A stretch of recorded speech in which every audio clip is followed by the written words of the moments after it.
Welcome back to another episode of Be a Better Baddie. My name is Quenisha, and I am your host, coach, teacher, and fellow baddie. If you are new to the channel, thank you so much for coming here. I'm so excited to have you. If you are returning, welcome back, baddie. I am so excited to have you back as well. Today, we're talking about how to be consistent. We've been talking about goals a lot. I love goals, if you couldn't tell. Everything that you want in life requires consistency and discipline of some sort. Though it is cliche, it's still a hard thing to do.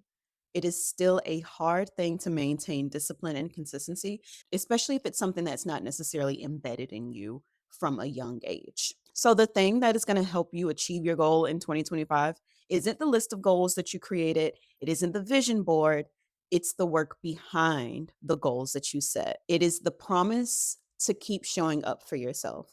It's consistency. Now, a few episodes ago, I talked about confidence and how consistency was one of those foundational pillars in building your confidence. And if you haven't watched that video, I suggest you go watch it. I want to start off with this really, really strong sentence. It's going to ground us for this whole video. Consistency breeds confidence, clarity, and control. Confidence consists of you engaging in repeated actions that build trust in your abilities and show that you're capable of achieving what you set out to do. Clarity comes when you engage in something consistently, and it helps you refine your goals and priorities, and it's going to give you a clear sense of direction over time. And then finally, control. By staying consistent, you are going to take charge of your habits and your outcomes by creating this new sense of stability and empowerment in your life. I'm going to talk a little bit about my favorite hobby, dance. You know, I love to dance, and I feel like dance is serving as my life coach for me at this moment. If I want to become better at dance, if I want to be more confident in dance, that means I need to be consistent with going to dance. I need to show up to class. I need to engage in the class. I need to look at my videos. I need to consistently do things within that realm for me to become a better dancer and to become more confident. It's the same with any goal that you set in life. Anything that you're pursuing, you are going to have to show up for yourself and do the work. In this video, I'm going to share 5 mindsets and practices that you need to adopt if you want to be consistent and actually meet your goals in 2025. Little preface, a lot of this will be framed around health and fitness because I think that that is really the pillar of all of my goals. When I really pour into my health and fitness, then it's easy for me to focus on everything else. That's just me personally. But remember, everything that I discuss can be applied to any aspect of your life. And I'll try to sprinkle in a little bit as well. So I want to start with number 1, which is understanding that consistency does not mean showing up 100% of the time. First and foremost, that is unrealistic. You cannot do 100% of the time because 1, you are going to burn out. 2, you are going to disappoint yourself big time, especially when you don't meet these unrealistic expectations that you set for yourself. Nobody told you to do that. I personally, let this be me telling you, do not do that. Okay. Now, what does it mean for you to try to show up 100% of the time? That means you want to try to meet your macros perfectly every single day, or even feeling like every single workout, you need to be drenched in sweat, body aching at the end of it.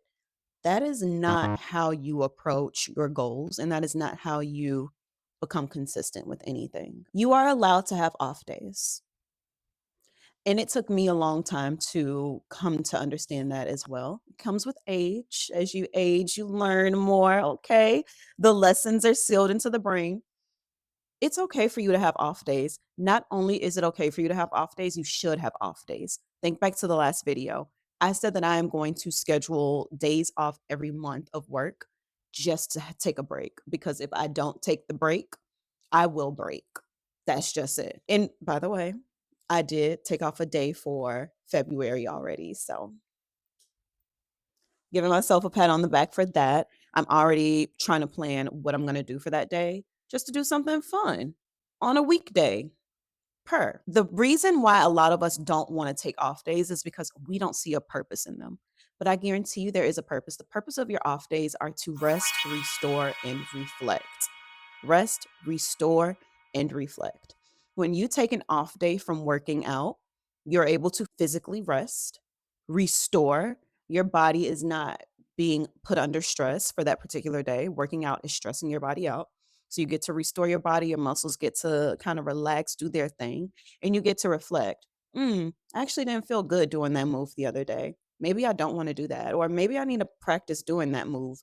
Next time I do that workout, I'm going to do it body weight first and then progress with more weight. It gives you a chance to do those things within your diet, right? Do a little cheat meal. When you are eating in a caloric deficit and you have those cheat meals or cheat days, those are needed every so often because it's going to prevent you from binging on foods that you shouldn't eat or foods that don't promote your caloric deficit. It's also going to boost your metabolic rate and overall make you being in this caloric deficit more sustainable. This is all backed by science. So if it applies to your diet, if it applies to working out, it's going to apply to every other aspect. So if you're working on a goal at work, you don't have to be 100% of the time. And I think women of color, first generation, me, I'm a triple whammy. I'm a woman of color, and I'm first generation.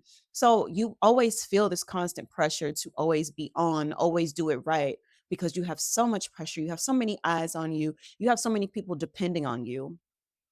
And girl, we we can rest. Okay. So that's the first mindset that you need to ingrain in your head. The second thing you need to do if you plan on being consistent this year is to make a plan. Whatever your goal is, create a plan to achieve it. And there have been some years where I've been so deep with my plan, where I start with my big goal, then I write down the habits that I need to adopt to achieve that goal.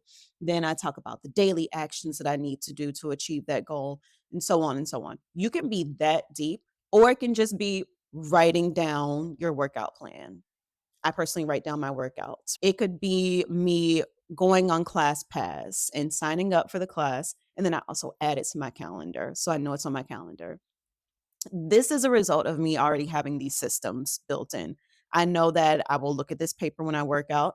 I know that I always look in my calendar. This is a part of my everyday life. Planning is a part of everything. Even with my meals, I plan out my meals, I plan out my grocery list. I don't just on a whim wake up and decide, what am I going to eat today? For most days. For most days. Because some days I am wondering, what am I going to eat today? Because remember, consistency is not being 100% of the time. Now, when you create a plan, this is you just removing friction when you are trying to adopt a new habit, create a new system, achieve a new goal, do a new thing, be future you, whatever phrase we want to use, you need to be in a position where you don't have to worry about what you're going to do. You just need to have everything there laid out to do it. Take it a step further. When I am preparing for my week to work out, I'll take out like 3 outfits that I know I'm going to wear. Granted, I'm going to my garage to work out, but I still take out my outfits, what I want to wear for the week, and lay them out. That's 3 days worth of clothes already gone. I've removed one decision from my head. So that means when I wake up in the morning, I don't need to now pull out my workout clothes, look through and figure out what I want to wear. All I need to do is look at the 3 outfits I have chosen. I'm like, okay, I'm pulling this one. And I want to take it a step further. I recently learned about something called implementation intention. The thing about it, about me, is I feel like a lot of these things I do naturally. I had no idea that there was research behind a lot of the things that I do or why I even do them. And of course, the things that I do, I've learned from somewhere else.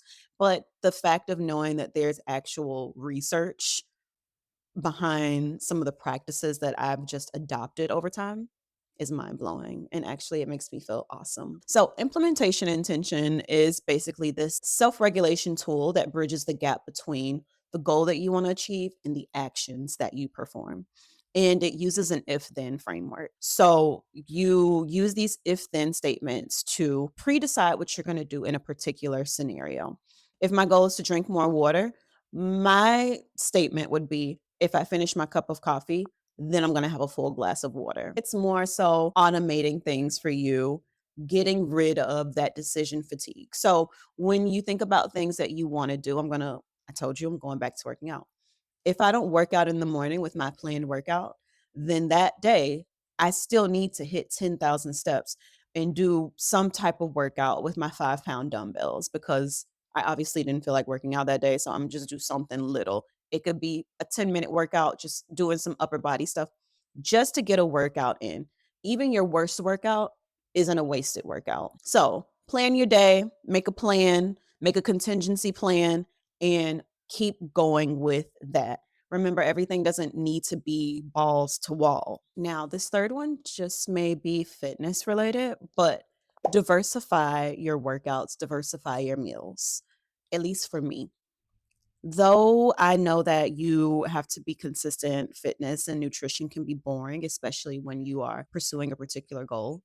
That is the easiest way for me to lose interest. The way I diversify my workouts is I have different workouts. So I work out in my garage. And just to go into a little bit more detail, I do one upper body day, two lower body days, and that's typically what I just do in my garage. Another at home workout I'll do is a mat Pilates with Move with Nicole. And then I do Pure Barre, and I also do dance classes. That's my weekly rotation of workouts that I engage in. And I think they all serve a great purpose. My strength training, obviously, we need to lift weights, get stronger, build those muscles, build your bones. Second thing that I do is mat Pilates and bar. I think that both of them serve for my flexibility and my mobility. Flexibility and my mobility. Pure Barre and dance class are more of the social fitness thing. All those workouts are diverse. They work together though. They definitely complement each other well.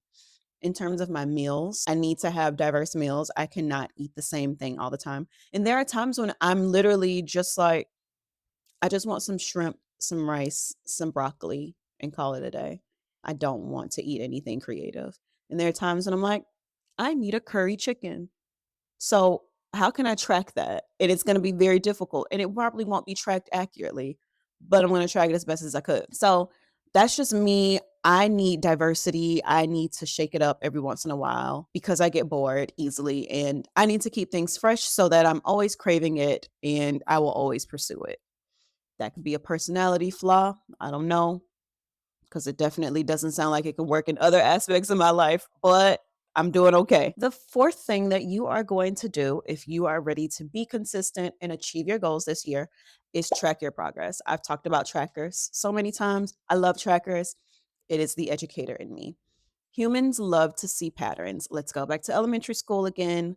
Your teacher had that tracker up, whether it was like a green smiley face, a yellow straight face, and a red sad face, or a check mark, whatever it may be. 9 times out of 10, your teacher had some type of behavior tracker up in the class for everyone to see. And you noticed that pattern, and you took that pattern and you made a decision from it. We're going to do the same thing as adults. So you saw that you had green smiley faces across. That means that you internalize it. You are a well behaved child and you want to continue getting green smiley faces. And when you get that yellow straight face, you're like, wait, I broke my streak. This is not, this isn't who I am. This isn't what I expected from myself. Let me get it together. Now, if I was a child that constantly got yellow straight faces and I happen to get a green one, I'll probably be like, hmm, I'm usually pretty average, but today I did good. Now, I'm not sure if they still use behavior trackers in that way in 2025. I don't foresee this current generation of parents being okay with that, but that's another conversation for another day. Either way, we are humans. We like to see patterns.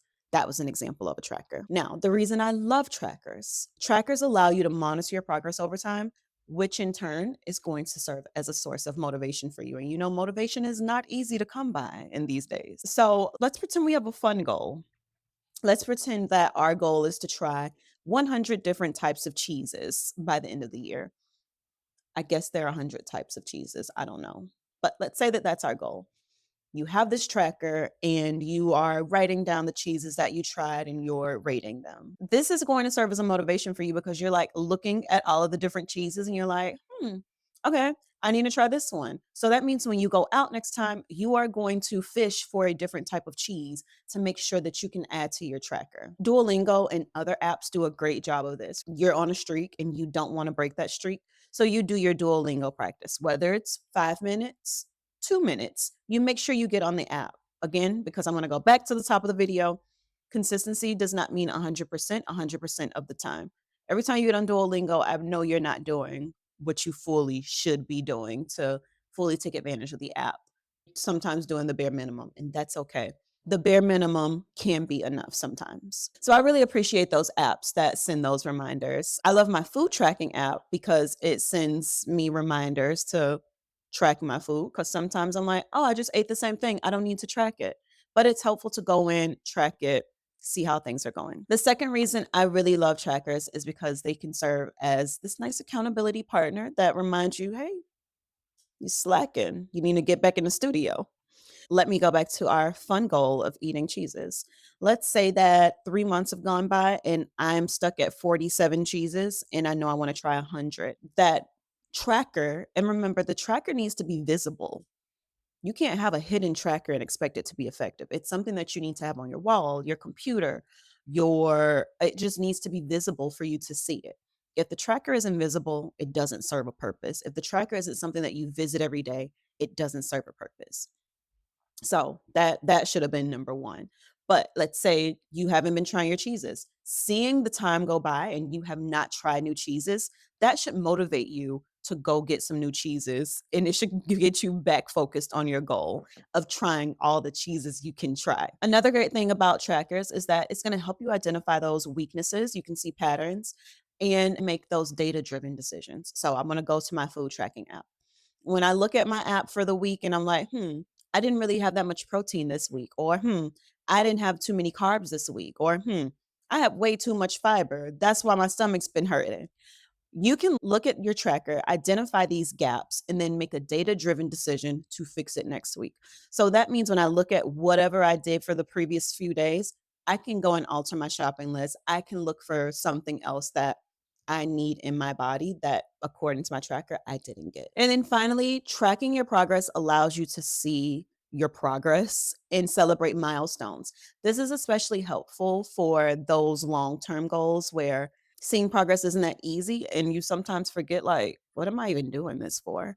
So if you are working towards a certain shape, figure, body comp, lose weight, gain weight, progress videos and progress pictures work as a great tracker to get you back on track and help you celebrate those milestones. So I know for me, when I lose weight, it is hard for me to see the progress. So I've been using progress videos just to see those differences. And that has been extremely helpful in helping remotivate me, helping me stay on track, and helping me even celebrate milestones, because sometimes I see the scale move, sometimes it doesn't.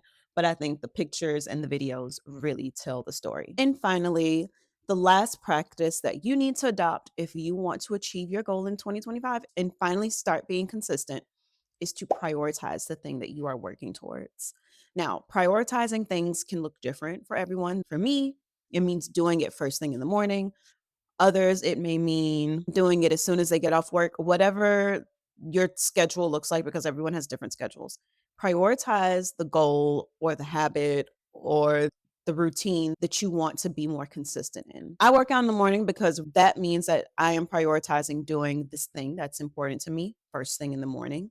It's at my peak energy level when I want to work out. And I may not be at my peak energy level, but mentally, I'd rather work out. Over the course of the day, your willpower dwindles down, and doing the things that you need to do in the morning is giving your willpower to those things that matter the most to you, so that now whatever happens during the rest of the day, it happened. That's all the willpower I had, because I am making a case for working out in the morning. By me working out in the morning, it sets the tone for the rest of the day. First thing I do is pour into myself, do the thing that I need to do to achieve my goal, doing the thing that makes me happy, and then everything else will fall into place for the day.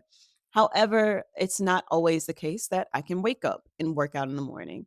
So that means that I need to squeeze it in at some other point of the day. And that goes back to the implementation intention that we talked about. So if I don't work out in the morning, then I know I'm going to hit 10,000 steps and still do some light workout. But even by doing that, I am prioritizing working out, because I am taking note that, hey, I didn't wake up and do this thing that I really wanted to do, but I'm still going to make time to do it and squeeze in some movement at some point during the day. When you continue to prioritize the things that are important to you, you're placing a high value on these things, and you're also creating predictable patterns for you that will allow you to fall in line and become more consistent. So, those are my 5 tips for you to become more consistent this year and actually achieve your goals. I want to bring it back to the sentence that I stated at the beginning of this video. Consistency breeds confidence, clarity, and control. The more you do something, the more confident you become in that thing, the more clarity you gain around why you want to do it, how you want to do it, and the more control you gain of your life. I hope that you all enjoyed this video. Thank you so much for spending some time with me today. If you are not subscribed to the channel or the podcast, be sure to click that button and leave a like below, and we will see each other again next week. And until then, I hope you have a positively productive, self-loving day. Bye.